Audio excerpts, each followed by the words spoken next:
Instinto superior. Lore. O início. Há muito tempo, sabe-se que a criação de Aquelotia, Reino Azul, e Aquelônia, Reino Vermelho, deram início por suas diferentes crenças. Os crentes em Deus e os que aspiram em dominar o céu e a terra. Aquelotia. Aquelotia significa país do céu. É formado por filhos de um ser divino. Seu povo mantém a fé sobre o Criador do universo e de todos os seres vivos. Os aquelotianos, para evitar os tempos difíceis como os que aconteceram na época superior, decidiram que os habitantes do mundo do meio deveriam ser intermediários entre o mundo celestial e o submundo. Seriam mediadores, resolvendo os conflitos entre os dois mundos que o cercam. Aquelônia. Os humanos, então, começaram a pesquisar e a estudar os artefatos e rastros que possuíam, descobrindo assim que o confronto entre o céu e o submundo não se tratava simplesmente de uma batalha entre o bem e o mal, mas sim de um confronto pelo poder e a posse dos dois mundos, e que a fonte dessa batalha era o símbolo do poder Sefira. Com base nessas pesquisas, eles obtiveram conhecimento de algo maligno que estava por trás do poder que salvara e desenvolver os seus destinos. Ambos os reinos são divididos por um fino tecido que separa o mundo mortal, realidade, do mundo etéreo espiritual. Suas guerras eram travadas em lugares do continente onde esse tecido é mais frágil, permitindo assim que o universo etéreo entre em contato com a realidade e a realidade entre em contato com o mundo etéreo. Sfa, divindade adorada pelos aquelotianos, forjou a runa superior Sugnos para que Hakon atingisse o instinto superior, obtendo assim vantagem em suas guerras. Os humanos, que sabiam da lenda de Sugnos, decidiram forjar artificialmente uma runa com base nos artefatos apreendidos das camadas etéreas e a nomearam de Magnus. Então, Sugnos pertence ao reino de Aquelotia e Magnus pertence ao reino de Aquelônia. Cada rei costumava levar consigo sua runa superior. Hakon levava Sugnos consigo, e Axel caminhava sempre com Magnus. Em uma batalha territorial, Axel viu seu exército em desvantagem e invocou Enver. A tradução literal de Enver é duelo, mas sua evocação em uma guerra significa trocar a guerra por um duelo, 1 contra 1, até a morte de um dos lados. O lado do duelista vivo seria o vencedor da guerra. Desde os primórdios, Enver é invocado em guerras. Um exemplo claro é a história de Davi e Golias.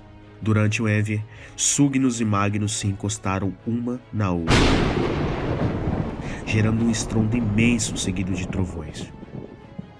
Ao olharem para o céu, Axel e Hakon observaram que o tecido havia se rasgado e que Sugnos e Magnus já não estavam em suas posses. Logo em seguida, no local onde a batalha estava sendo travada, começou a nevar. Mas não era uma neve branca como conhecemos. Eram flocos vermelhos e azuis. Sim, Magnus e Sugnos se dividiram em milhares de partículas, derramando poder sobre todo o campo de batalha. A partir deste momento, todos que eram banhados por essa poeira recebiam o poder do instinto superior. Bem-vindo à Era Mais 12, o instinto superior.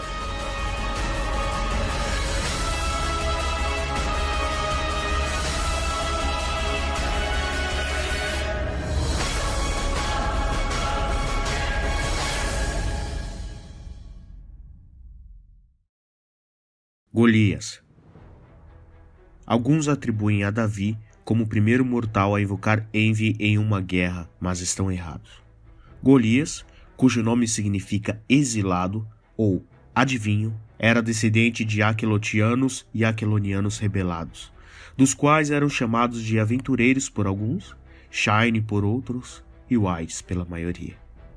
A mistura do mundo espiritual com o mundo físico lhe rendeu anomalias em seu corpo. Considerado o maior mortal daquela época, sua característica que mais se destacava era o tamanho, onde o mesmo possuía 2,83 metros. Ele era da tribo de Gat e lutava pelos filisteus contra Israel, aquelotianos, quando decidiu invocar o Envy de maneira peculiar. Envy normalmente é invocado pelo exército que está em desvantagem, assim dando uma oportunidade do seu melhor guerreiro acabar com a guerra sem que mais sangue fosse derramado. Os filisteus estavam em vantagem numérica, física e a localização dos seus exércitos era privilegiada. Mas a ganância, arrogância e orgulho de Golias gritou mais alto. O rei dos israelitas era Saul, irmão de Racom. Racom, por sua vez, tinha ódio dos vais, e todas as vezes que tinha chance de humilhá-los, ele o faria. Racom escolhe um garoto, Davi, e lhe entrega Sugnos, um estilingue e algumas pedras. Davi é selecionado para o Envi. Até os dias de hoje, não se sabe o que o garoto tinha em mente, se ele sabia ou não o que estava fazendo. Mas rodeado de filisteus e de aquelotianos, sua primeira atitude no Envi foi jogar as pedras no chão. Em um movimento ágil, colocou Sugnos no estilingue e arremessou no gigante. Um lançamento perfeito, no centro da testa de Golias. Após o choque, Sugnos caiu ao chão ao mesmo tempo que Golias. Davi corre ao corpo estirado no chão, corta a cabeça de Golias e presenteia aos aquelotianos, que por sua vez vencem a batalha. Nicolas F. Muito se especula sobre Nicolas, uma vez que as ideias e a criação de Magnus partiram dele, mas pouco se sabe sobre o mesmo. Antes do tecido se estabelecer, a intenção de Axel era construir uma ponte que linkava o mundo espiritual ao mundo físico. Para isso, ele recrutou milhares de cidadãos para se aliarem a ele. Em uma das noites, Hakon chegou aos campos de trabalho com um exército de 3 legiões liderados por Aiel para impedir que a ponte Sefira fosse finalizada. Uma legião possui em média 3.000 soldados. Os pais de Nicolas acabaram sendo mortos por aquelotianos naquela mesma noite, deixando órfãos ele e sua irmã, Kibita. Após esse evento, Nicolas jurou lealdade aos aquelonianos e prometeu se vingar de Aiel. Muitos anos depois, Axel já estava velho e mal conseguia administrar o seu povo. Nicolas, por sua vez, considerado um irmão para Axel, passou todos esses anos estudando artefatos recuperados das guerras infindáveis contra os aquelotianos e descobriu uma espécie de mineral vermelho circular que revitalizava e liberava poder a quem possuísse. Nicolas presenteou Axel com tal mineral e o nomeou de Magnus. Um mês mais tarde, Axel estava com um aspecto jovial, estava forte e com vigor.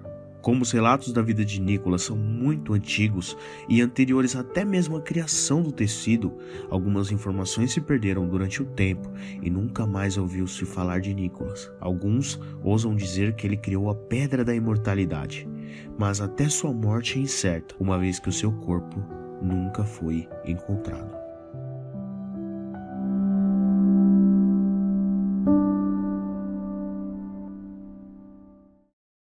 Aiel. Aiel é considerado o príncipe de Aquelótia. Guiou o Exército Azul, conquistando quase todo o continente através de campanhas militares que lhe rende honras e adoração até os dias atuais. Se observarem com calma, é comum ver seres etéreos carregando a medalha de Aiel no pescoço e a exibindo para os mortais para que se lembrem do que o mundo espiritual é capaz. Aiel possui em seu nome milhares e milhares de mortes. No manuscrito sagrado de Tzfá, ele possui um lugar especial, sendo autor de 2 livros, Ponte Sefira, que narra uma de suas vitórias mais importantes, e Leis Etéreas. No 4º capítulo de Leis Etéreas, ele coloca em vigor leis que banem e exilam os seres celestiais que descumprem as regras. Uma delas é sobre o furto e roubo de chama azul. A chama azul é uma imensa chama eterna que se localiza no templo de Tzfá. Foi com ela que Tzfá forjou Sugnos. A cor azul proveniente do povo do céu descende justamente das cores da chama. Alguns dizem que nem o próprio Tzfá conhece sua origem. Outros afirmam que foi o próprio quem a fez.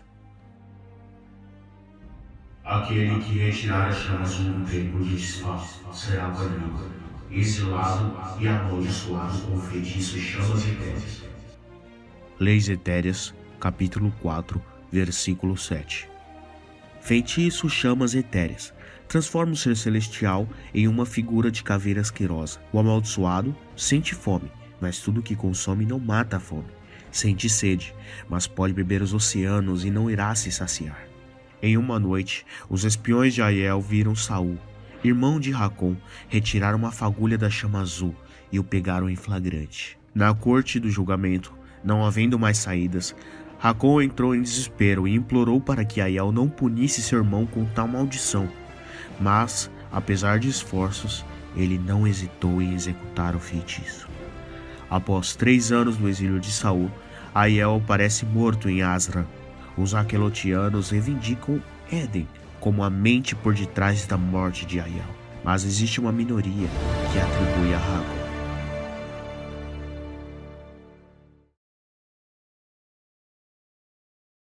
Éden. Éden é o responsável pela criação do tecido que separa a realidade do mundo espiritual. Com sua aparência nada humana e nada celestial, Éden é uma criatura que foi criada na natureza e pela natureza. Seu início é incerto, mas decidiu se aliar aos Aquilonianos, uma vez que o povo do céu, em busca de poder, dizimava milhões de hectares de florestas. Nunca foi bem aceito por conta de sua aparência, mas sua pele e seus olhos vermelhos impunham respeito aos Aquilonianos. Com uma força fora do comum, ele invocou os poderes da natureza junto ao poder de Sefira para criar o famoso tecido. As épocas em Kersef se dividem em 3: época superior, época média e época atual.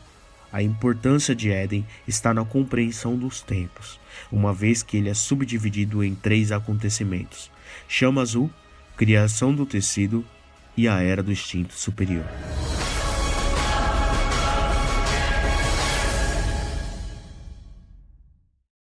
Hakon. A história completa de Hakon foi praticamente descrita nos pergaminhos sagrados de Tzfar. Claro, sempre exaltando as vitórias de Hakon. O último livro das Sagradas Escrituras é narrado pelo próprio Hakon e possui o nome de Chama Azul, onde ele descreve a utilização da chama para a criação de alguns itens, como pedras espirituais, amuletos arcanos e até mesmo uma das armas mais poderosas do mundo celeste, o grandioso Skytalos. Nos dias atuais, Hakon é considerado o substituto de Aiel e lidera o exército aquelotiano. É considerado o maior alquimista que já existiu no universo etéreo. Em seu nome é atribuído várias poções criadas, como poção de mana, poção divina e o descobrimento e a lapidação da joia da precisão. Ainda vivo, Hakon tem o hábito de andar pelo submundo. Alguns dizem que suas caminhadas noturnas são para caçar Argos. Outros dizem que ele visita seu irmão Saul, mas ninguém ousa saber, uma vez que o mesmo é um dos maiores principados celestiais.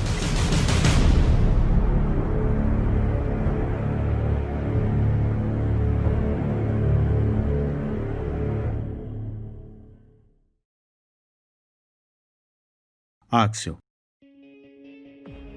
Após a criação do tecido, Axel elabora um plano para invadir o mundo etéreo, entrando no templo de Tzfar e acabando com os poderes da chama azul.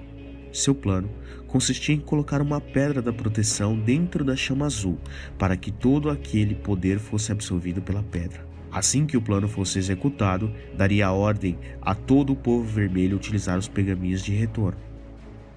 Os pergaminhos de retorno foram desenvolvidos por Nicholas. O pergaminho do retorno era capaz de teleportar alguém de onde estivesse de volta a um lugar seguro. Era o único meio de sair do planetário sem que fossem seguidos. Em um crepúsculo, Axel invade o mundo espiritual junto com 4 legiões de Aquilonianos.